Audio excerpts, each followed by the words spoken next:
I now call upon His Excellency Sheikh Mujibur Rahman, Prime Minister of Bangladesh, to take the floor.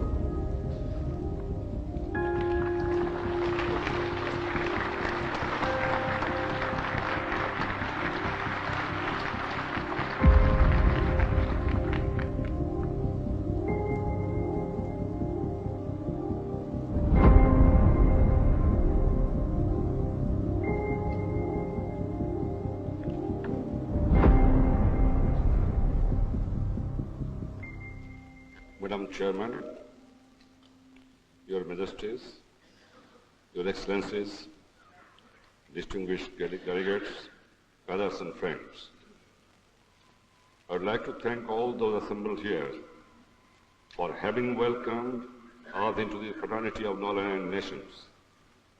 For Bangladesh, it is a source of gratification to be able to take its place by the side of forces of peace and progress. We are representatives in this group. I recall with reverence the three great statesmen under whose leadership this movement was launched: President Tito, President Gamal Abdel Nasser, and Pandit Jawaharlal Nehru. While we have lost President Nasser and Pandit Nehru, we are fortunate to have with us President Tito, a distinguished daughter of Pandit Nehru, Mrs. Indira Gandhi.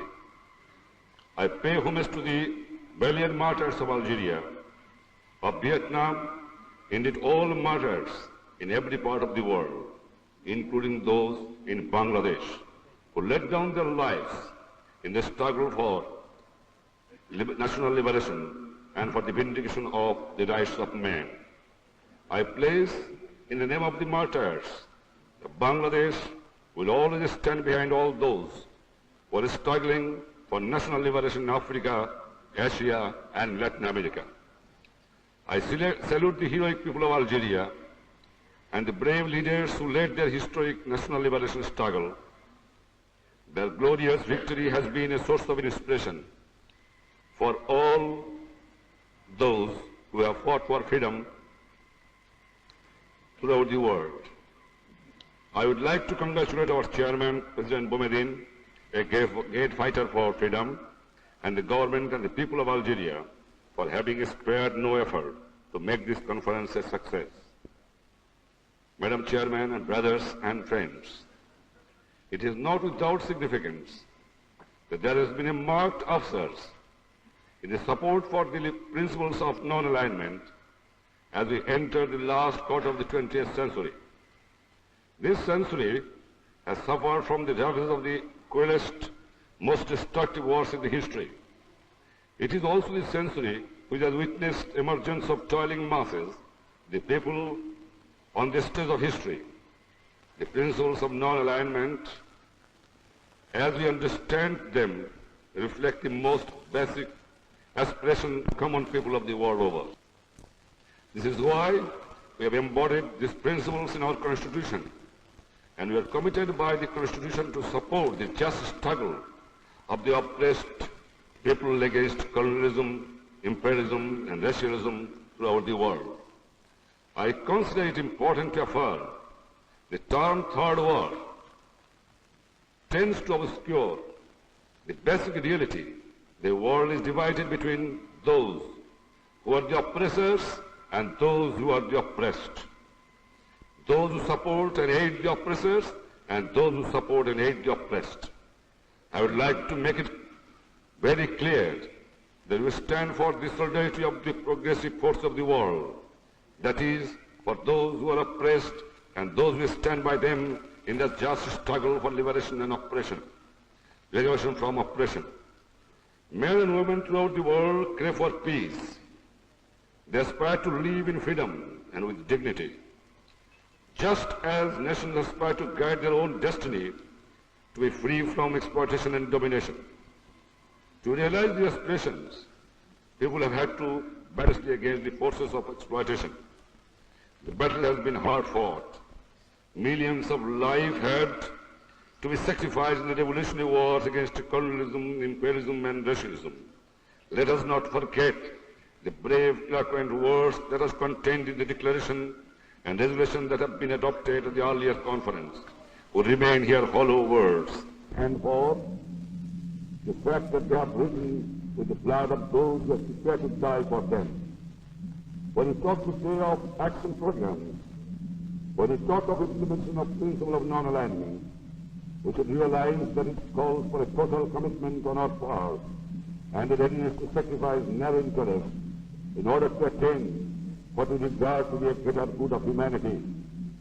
The challenge is facing us is that of building our environment of peace, with people who are still struggling for national liberation can achieve their goal, in which every state can preserve its independence, in which it can secure sovereignty over its resources, can provide to its people a basic condition for decent life. But such a peace is yet to be owned. The Arab territories is to remain under the illegal occupation of Israel. The people of Palestine continue to be denied their fundamental rights. The struggle for national liberation continues in Angola, Mozambique, Namibia, Lesotho and Latin America and other parts of the world. This course of apartheid is still suffered by our brethren in South Africa. The full realization of the aspiration of the people of Vietnam, Cambodia and Laos have yet to be attained. There can be no doubt that the just solution of this problem is the necessary condition for the establishment of the peace in the world. Let this conference inevitably play this positive support with those who struggle for national liberation and for the realization of their human rights in Africa, Asia, and Latin America. I would submit in all humility that what we need today is to go beyond mere reaffirmation of basic aims and principles, and to define a comprehensive strategy which sets out concrete and specific proposals for action. The awareness of the need of such a strategy is reflected in the proposal of such a scheme as that of the nuclearization of Southeast Asia, whereby it may become a zone of peace, freedom and neutrality, and for the Indian Ocean to be declared a zone of peace. We have expressed our support in such schemes. In our view, however, for the implementation of such schemes are yet to be worked out. Further definition and clarification is required. For what is even more important that necessary condition must first be created in order to translate these schemes into meaningful reality. We must acknowledge the fact, so far as these schemes are concerned, today there is a conspicuous gap between the ideal aspired and for an existing reality. It is therefore necessary to make concerted efforts to create the necessary conditions which enable such schemes to be realized. There are some favorable developments in the international situation which we make well welcome. The move towards weapons in certain regions of the world, Paris Peace Accord, cessation bombing in Cambodia are noteworthy. But in our subcontinent, we have been successful in finding a solution to the pressing humanitarian problems with which we are faced. We on our part really make a substantial accommodation in order to make it possible for an agreement to arrive at. Since we regarded this as a positive step towards the establishment of a durable peace in subcontinent.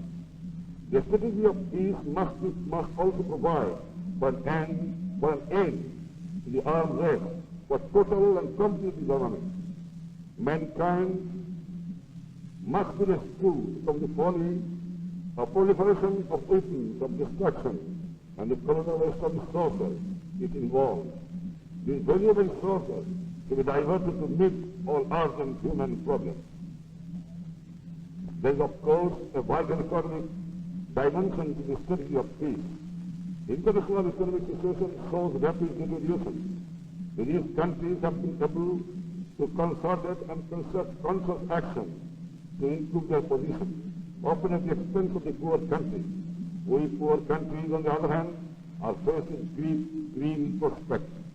With worsening our terms of trade, the stagnation of exports, food deficit, we are confronted by formidable problems of poverty, hunger, illiteracy, disease, unemployment. The challenge presented by this situation, one of which we must respond, for our ethnic survival is at stake. Our ultimate sources is our people. We have seen our times how to determine people can achieve goal against what appears to be impossible odds. The intellectual sources of our countries must be pulled together. New technology must be developed. Science must be harnessed for the service of suffering humanity and should not be allowed to be abused for developing destructive weapons of war. The process of decolonization will be truly complete when the mental attitude, outlook, values, which are the negation of colonialism, are eliminated and replaced by such revolutionary values and outlook which are needed to usher a social revolution in our society.